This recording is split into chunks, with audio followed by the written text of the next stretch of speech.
good music, when you get down to listening, a form of music that is coming back, a form of jazz that is coming back, having a resurgence is New Orleans jazz. A group that is a big part of this resurgence is based right in this area. They have just come back, and part of the band has come back from Europe on a real successful stint over there. We're talking about the Easy Riders Jazz Band. With me is Big Bill Bissonnette, I think is the official title, right? Official, yeah. Trombonist for the Easy Riders Jazz Band. And Bill, thanks for being here this afternoon. It's a pleasure. I was reading your biography, or a small biography on the back of one of the records here. It says the Easy Riders were started, I guess, 1962? That's right. And you were formerly a drummer before you picked up the trombone.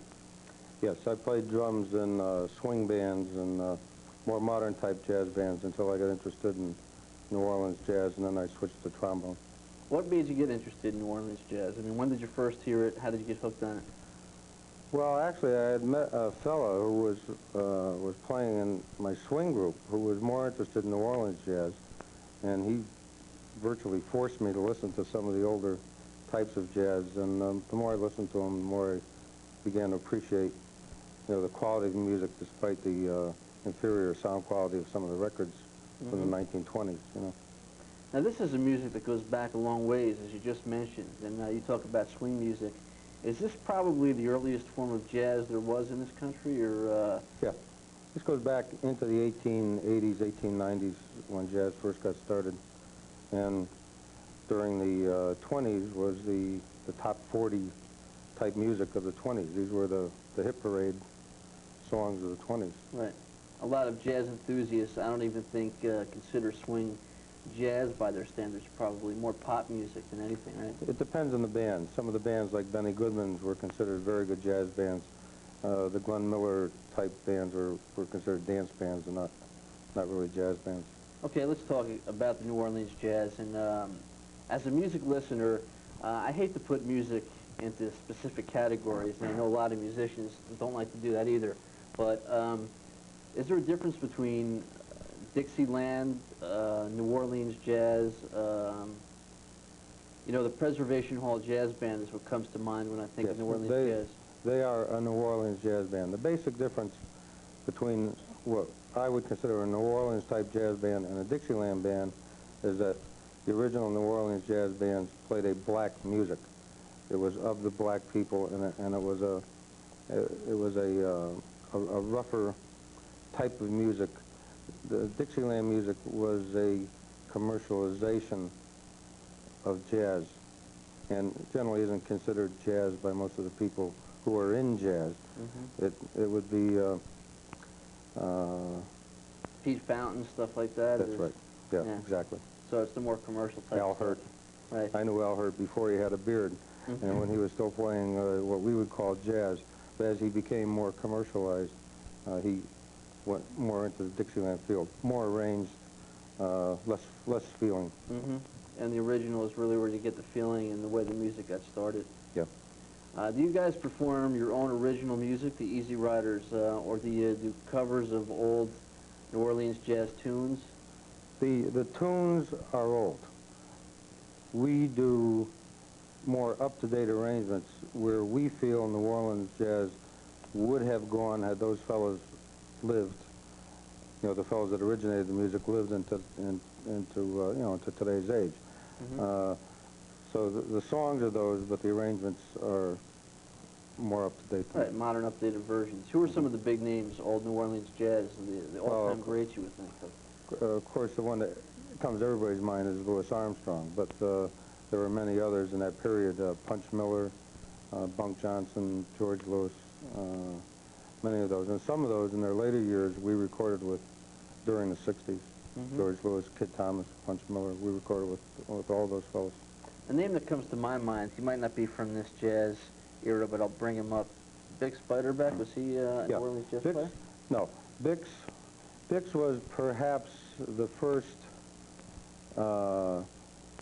Dixieland musician, but in a purer sense than what we talk of today. In other words, Bix knew Louis Armstrong. He used to go to the black clubs in Chicago and actually hear those bands, and then he tried to emulate those styles with an all-white band, and he is a legend now in his own right.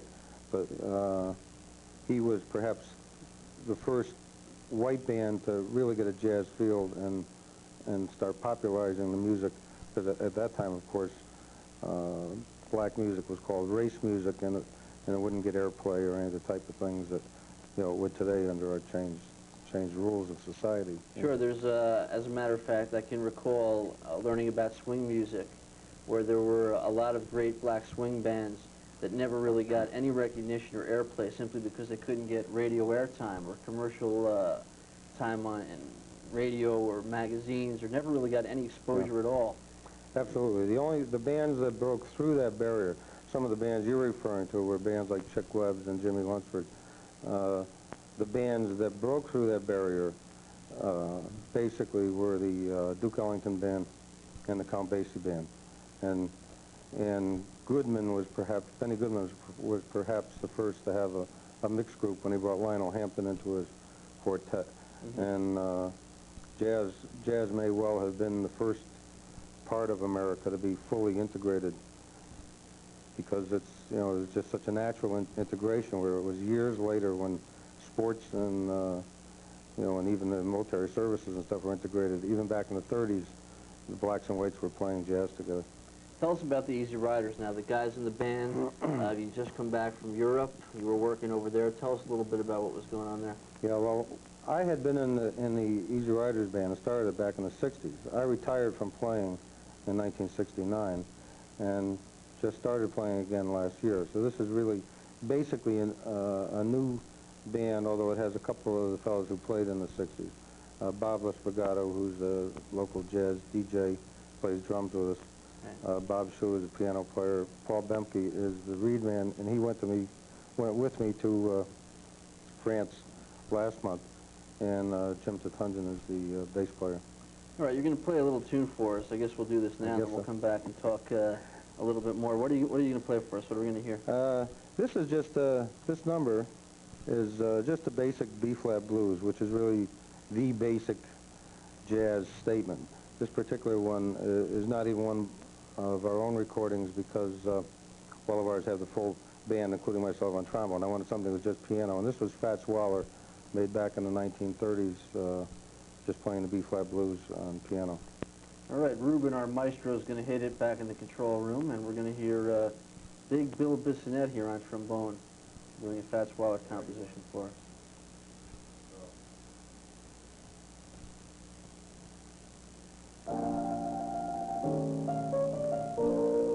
I hear music.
That's the basic B-flat blues. Bill, real nice job there. That sounded nice. Thank you.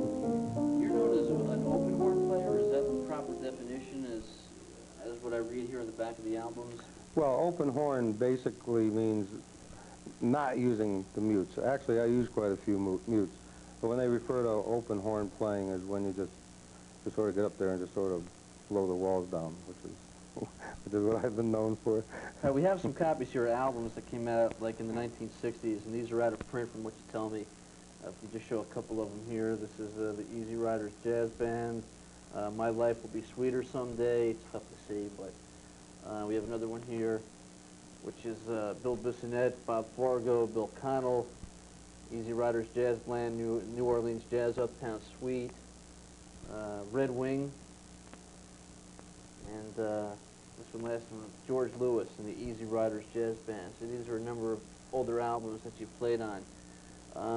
You started playing again. Why? I mean, did you feel a resurgence of this music popularity? Let me interject one thing. The Red Wing album that you showed there, interestingly, during one of the jobs that we played in Lyon, France, on one of the intermissions, one of the organizers of the job had an old copy of that record that was from back in the 60s. Right. And he auctioned it off between two sets that the band played to the jazz fans who were there for 1,300 francs, which was $155, which amazed me because that record cost me $5 20 years ago. I'm just going to take this one and Yeah. I'll bring this home and give it a listen.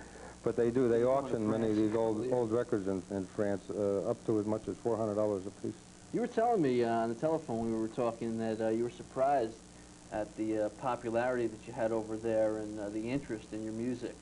Why do you think that is more popular over there than here? You've had problems getting gigs from what I hear in this area. Is that true? Everybody does in this area. I mean, you know, Connecticut is not exactly, you know, what you call one of your, you know, high entertainment zones. But I think generally there's a cultural difference in Europe, which was really heightened to me by my trip over there. They have, you know, a high regard for all types of cultures over there. In America, when we saw buildings over there that you know, we said, boy, they must be pretty old, and the people would say, no, they're only 100 years old. Right. You know, in America, anything that's 30 years old, 40 years old, we start tearing down. So, and I think we do the same with our music. Our music is always progressing on, and we never go back to an earlier period. In Europe, different ages coexist in the same plane, and people will accept any music from any period as long as it's good. It doesn't have to be, you know, up to date, top 40. Right. Hey, Bill, we're running out of time. Now, you have a new tape out that people can get. Why don't you tell them where they can get the tape and plans for the band coming up in the near future? Any gigs in the area? Or? Not too much in the area. The band is going back to Europe, playing Switzerland and France and Belgium in June and July. And I'll probably be going back earlier than that. Anybody who might be interested in the band could call me. I'm in a Bridgeport phone book, Bissonnette. And I could make arrangements for them to get tapes or anything interested in booking, that type of thing. Bill, thanks for being here. We'd like to thank you for tuning in, Dr. Gerald Winter for being here talking about hypnosis, and we hope to catch you on the next edition of Kaleidoscope. Bill, thanks. Take care.